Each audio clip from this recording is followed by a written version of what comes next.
Hello and welcome to the Ingles table. I'm Smokin' Joe Lasher. Hey, who doesn't love pork chops? Well, today I'm adding a twist to it just by showing you how to make them with brown sugar and rum glaze.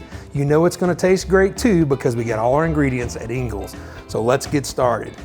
And let's get started indeed. And first of all, just look at these beautiful pork chops from Ingles Meat Department, fresh and in the meat counter. I love it.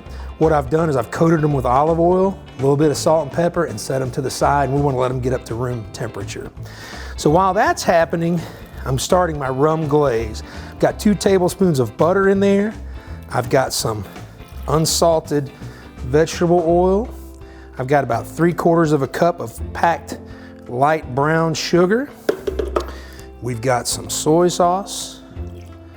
We have about a tablespoon of Dijon mustard. And then we have about a 1/4 tablespoon of nutmeg and a 1/4 of ground cinnamon.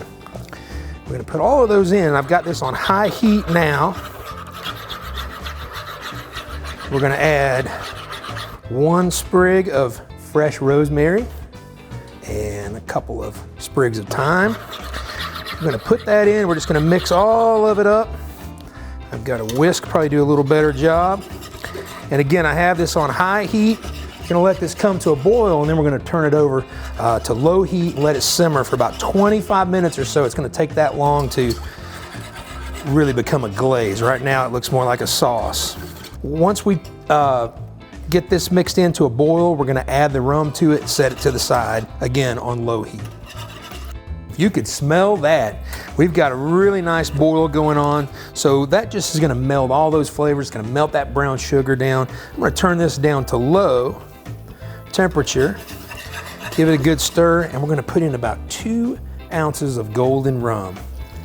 And we're gonna pull that, and I'm gonna move this to another burner, let it sit for about 20 minutes and just simmer on low until it becomes more of a glaze, and again, not really a sauce, but a glaze. All right, so we've moved our glaze over to the other stove top, and we're gonna let that simmer and thicken up. And what I've done again is I got 4 beautiful pork chops from the Ingles Meat Department. I've coated them with olive oil and salt and pepper. I've got a hot cast iron pan here. We're simply gonna take these pork chops and pop them into this hot pan. And we're gonna let them brown on both sides. While we do that, I'm going to go ahead and put, I don't know, 2, 3, maybe a half a stick of butter. Wouldn't that be great? I'm just going to put that in and let it melt down. All right, gang, so we've got this pan nice and hot. The butter's melted. I'm going to go ahead and throw some fresh rosemary sprigs in. A lot of you red meat cookers, beef cookers, may do the same thing with your steaks. Why not do it with the pork? So we're gonna go ahead and get a good flip going on these. Oh yeah, look at that beautiful sear on that side. There, just getting in there with my hands and making it happen. Now that we've got a beautiful sear on this side, we're gonna take our rosemary, dip it in that butter, just brush these pork chops all over, just like so. I've got a 350-degree oven behind me. We're gonna let this sear just a little more on that side, and then we're gonna put this into the oven, occasionally basting with butter and rosemary. While our glaze finishes up, these are gonna come to an internal temperature of 145 degrees. We're gonna pull it all out, put it on the plate, and be ready to eat. All right, so we've got a nice thick glaze, thickening up, I should say. And we've got our pork chops in the oven. I'm gonna reach down here and pull these out.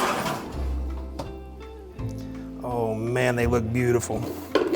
And one of the things that I did just a few minutes ago was I took some of this glaze and put right over top of it. So for the last 5 or 10 minutes, you wanna put some glaze on these pork chops and let them glaze over nice and well. Look at that color and that butter and that rosemary. So I've set a plate up over here with some beautiful roasted potatoes and carrots. I'm gonna put that pork chop right there. And then we're just gonna take a little bit of this rum glaze and pour right over the top of it. And there we go. That is a guaranteed hit. Perfect weeknight or weekend meal for a cold winter night. I want to thank you for cooking along with me as we prepared these pork chops with this rum and brown sugar glaze. I love this recipe and I hope you will too. Don't forget to check out the rest of the website where you can find hundreds of more delicious recipes and videos, and I'll see you there.